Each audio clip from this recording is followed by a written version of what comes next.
Welcome back everyone to the earnings breakdown. Today, we're taking a close look at HCL Technologies Limited, or HCL Tech as they're branded. They're a major player in the global tech services space. That's right. HCL Tech is a big name, operating across something like 60 countries with over 220,000 employees. They focus on digital, engineering, cloud and AI, serving a wide range of industries from financial services and manufacturing to healthcare and telecom. Consolidated revenues just crossed the $13.8 billion mark for the year. Quite the footprint. So we are looking at their results for the fourth quarter and the full financial year ended March 31, 2025. These are the audited results approved by the board on April 22, 2025. We'll be covering both the consolidated and the standalone figures today. Exactly. Let's start with the big picture, the consolidated results for the full financial year, FY25. Revenue from operations came in at 1,17,055 crore rupees. That's up 6.5% year-over-year from the 1,09,913 crore rupees they posted in FY24. Okay, decent top-line growth. What about profitability on the consolidated front for the full year? How did EBIT and the bottom line look? Full-year consolidated EBIT, that's earnings before interest and tax, stood at 21,420 crore rupees, which is up 7.0% year-over-year. Profit after tax, or PAT, was 17,390 crore rupees, showing a stronger growth of 10.8% year-over-year, compared to 15,702 crore rupees in FY24. So profit growing faster than revenue for the full year consolidated. That's usually a good sign. What drove that? Any significant other income?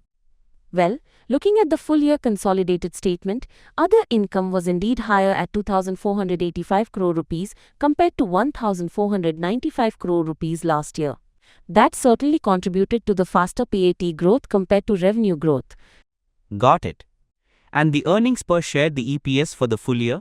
The consolidated diluted EPS for FY25 came in at 64.09 rupees, up nicely by 10.8% from 57.86 rupees in the previous year.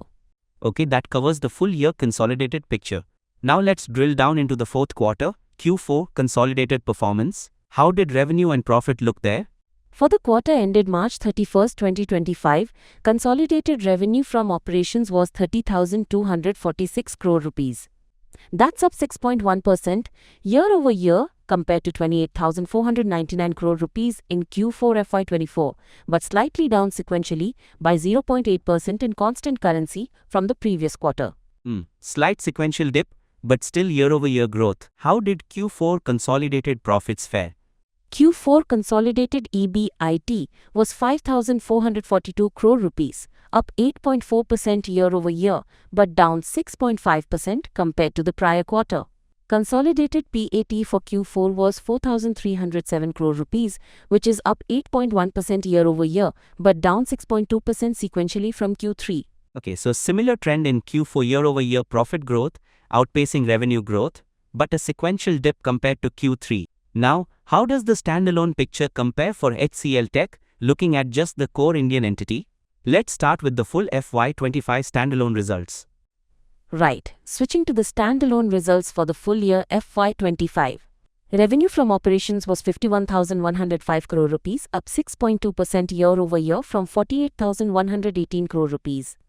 And standalone profitability for the full year, PBT and PAT? Standalone profit before tax, PBT, for FY25 was 16,474 crore rupees, up 6.6% year-over-year. Standalone profit after tax, PAT, was 12,266 crore rupees, showing growth of 5.1% year-over-year from 11,674 crore rupees. Interesting. So on a standalone basis, the full year profit growth was slightly slower than the revenue growth, unlike the consolidated picture where profit growth was faster. What about the standalone Q4 results? For Q4 FY25 standalone, revenue was 13,432 crore rupees, up 11.2% year-over-year. Standalone PBT was 4,077 crore rupees, up 10.0% year-over-year. And standalone PAT for Q4 was 3,045 crore rupees, up 10.2% year-over-year. Okay, so strong year-over-year growth in Q4 standalone for both revenue and profit, roughly in line with each other. Now let's talk margins. How did the EBIT margin look for the full year, comparing consolidated and standalone? For the full year FY25, the consolidated EBIT margin was 18.3%, which is slightly up from 18.2% in FY24. Looking at the standalone figures, we don't have a direct standalone EBIT figure easily comparable in the segment notes, but based on the PBT margin, PBT divided by revenue from ops, the standalone PBT margin was around 32.2% for FY25, slightly up from 32.1% in FY24. It highlights the profitability of the core Indian operations contributing to the overall group. And for Q4, how did the consolidated EBIT margin look? The Q4 FY25 consolidated EBIT margin came in at 18.0%. That's up from 17.6% in Q4 last year, but down from 19.5% in the previous quarter Q3 FY25.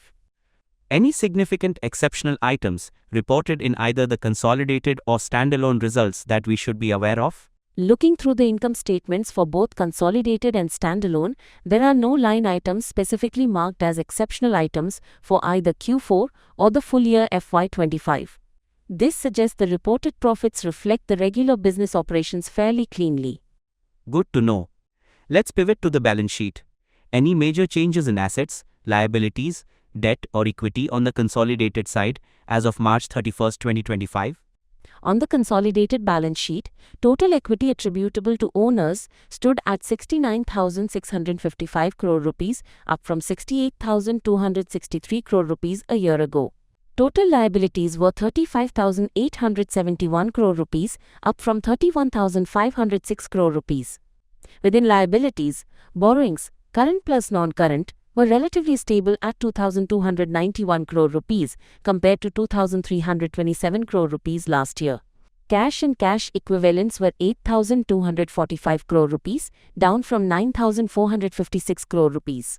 They also hold significant treasury investments. And the standalone balance sheet? Any notable differences? The standalone balance sheet shows total equity at 34,940 crore rupees, down from 39,470 crore rupees last year, likely impacted by dividends paid out from the standalone entity. Standalone borrowings, current plus non-current, are very low, just 26 crore rupees. Standalone cash and cash equivalents stood at 592 crore rupees, down from 837 crore rupees. Okay, let's talk cash flow. What did the consolidated cash flow statement tell us for FY25? Any dividend news? For the full year FY25, consolidated net operating cash flow was strong at 22,261 crore rupees, roughly flat compared to the previous year. Free cash flow FCF was 21,153 crore rupees. A significant amount, 16,250 crore rupees, was paid out as dividends during FY25. Wow, substantial dividend payout. And they declared another one with these results, right? Yes, they did. Concurrent with these results, the board declared an interim dividend of 18 rupees per equity share for the financial year 2025-26. The record date is April 28, 2025, and the payment date is May 6, 2025. This marks their 89th consecutive quarter of dividend payout. 89 quarters. That's consistency. How did the standalone cash flow look for FY25? Standalone net operating cash flow for FY25 was 15,991 crore rupees. The dividend payout figure is the same, 16,250 crore rupees, highlighting that the dividend largely flows from the standalone entity's profits and reserves. Understood. Now a crucial part, segment performance. How did HCL Tech's different business segments perform on a consolidated basis in FY25? Okay, looking at the consolidated segment results for FY25 based on the investor release data and the audited segment results. IT and Business Services ITBS, this is the largest segment. For FY25, it contributed about 73.8% of revenue. Full year EBIT for ITBS came in at 14,796 crore rupees with a margin of 17.1%. This segment saw 4.6% year-over-year growth in constant currency CC. Engineering and R&D Services, ER&D, this segment contributed 16.2% of revenue. Full year EBIT was 3,415 crore rupees with a margin of 18.0%. ER&D grew 5.5% year-over-year in CC. HCL Software, this segment made up 10.3% of revenue. Full year EBIT was 3,209 crore rupees, showing a strong margin of 26.6%. This segment grew 3.5% year-over-year in CC, and its ARR, annual recurring revenue, stood at $1.03 billion. So ITBS is the giant, but ER&D and software seem to have better margins. How did these segments perform specifically in Q4? In Q4 FY25, ITBS revenue share was 73.3%. The EBIT margin was 17.0%. It saw 1.4% year-over-year CC growth, but a slight 0.3% sequential CC decline. ER&D revenue share increased to 17.1%. The EBIT margin was 17.9%. It grew 8.5% year-over-year and 5.5% sequentially in CC. HCL Software revenue share was 9.9%.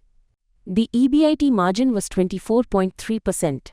It grew 4.9% year-over-year, but saw a 12.9% sequential CC decline, likely due to the nature of software license cycles. That ER&D sequential growth looks strong. What about performance by geography or vertical for the services business? ITBS plus ER&D? For the full year FY25 services business, geographies, Americas contributed 65.1%, growing 5.3% CC year-over-year.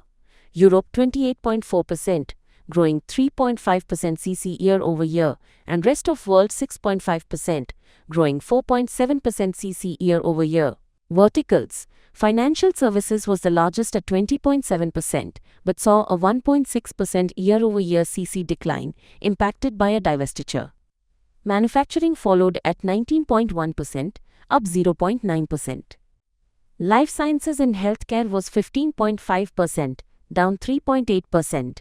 Telecom, media, publishing, and entertainment showed huge growth at 43.4% year-over-year CC, reaching 12.6% of revenue. Technology and services was 13.2%, up 6.7%. Retail and CPG grew 10.7% year-over-year CC to 9.8% share. Public services was 8.9%, down 2.7%. Wow, that telecom media vertical growth is massive. Okay, summing up the overall performance for FY25, how did HCL Tech do, considering both consolidated and standalone, and what's the outlook? Overall, FY25 was a year of steady growth for HCL Tech. Consolidated revenue grew 6.5% in INR and 4.7% in constant currency, hitting the midpoint of their guidance. Consolidated EBIT margin was 18.3%, also within their guidance range. Profitability growth outpaced revenue growth on the consolidated side, helped by other income. Standalone results also showed decent growth. The company generated strong cash flows and continued its consistent dividend policy. Key deal wins, especially in AI and cloud, look promising. And what about their guidance for the next financial year FY26? They've provided guidance for FY26. They expect consolidated revenue growth to be between 2.0% and 5.0% year-over-year in constant currency. Services revenue growth is also expected in the same range, 2.0% to 5.0% year-over-year CC. The EBIT margin is guided to be between 18.0% and 19.0%. Seems like guidance for more moderate growth compared to FY25. Any other significant notes or events from the reports? Headcount changes? Yes, a couple of things. Total headcount at the end of FY25 was 223,420, a net reduction of 4,061 for the year. However, this includes a reduction of 7,398 employees due to a divestiture. They did add 7,829 freshers during the year.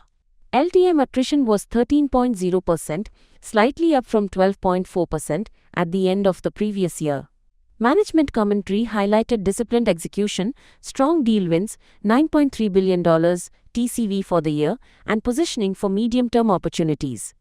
Okay, now for a critical check, the auditor's report. We have the audited results here. What did the auditors, BSR and company? LLP say about both the standalone and consolidated financial results for the year ended March 31st, 2025? Any qualifications or concerns?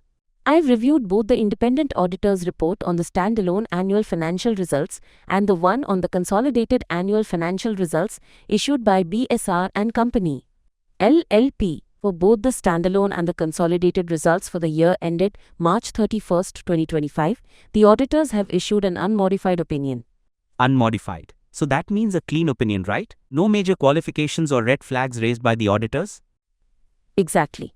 An unmodified opinion means that the auditors concluded that the financial statements present a true and fair view in accordance with the applicable accounting standards. They did not find any material misstatements that would require a modification to their opinion. The reports don't highlight any emphasis of matter or key audit matters beyond the standard scope for a company of this size and complexity. This is a positive sign regarding the reliability of the reported financials. The declaration provided by the company management also confirms these unmodified opinions. That's reassuring, especially after discussing some reports with auditor concerns. So putting it all together, the performance, guidance, segment trends, and the clean auditor reports, what's the outlook and potential risks? Standard disclaimer.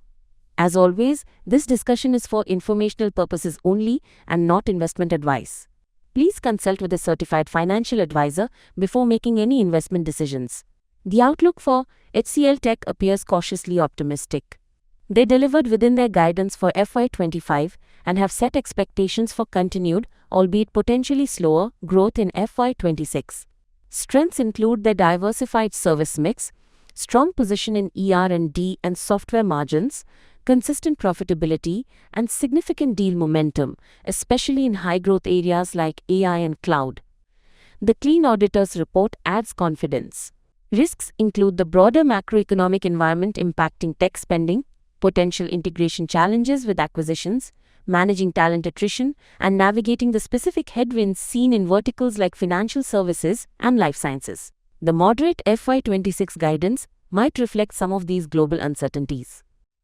Great summary. So the key takeaways are, HCLTech finished FY25 with solid growth and profitability, meeting their guidance. Consolidated profit growth outpaced revenue, helped by other income. Standalone results were also healthy. Dividends remained strong. Segments like ER&D and telecom/media showed good momentum. Importantly, the auditors gave clean, unmodified opinions on both standalone and consolidated results. The guidance for FY26 points towards moderate growth, reflecting the current global tech environment. Precisely, a steady performance overall, with a focus on execution and profitability, and importantly, no major accounting concerns flagged by the auditors this time around. Excellent analysis. That wraps up our look at HCLTech's Q4 and FY25 results. Thanks for joining us, everyone.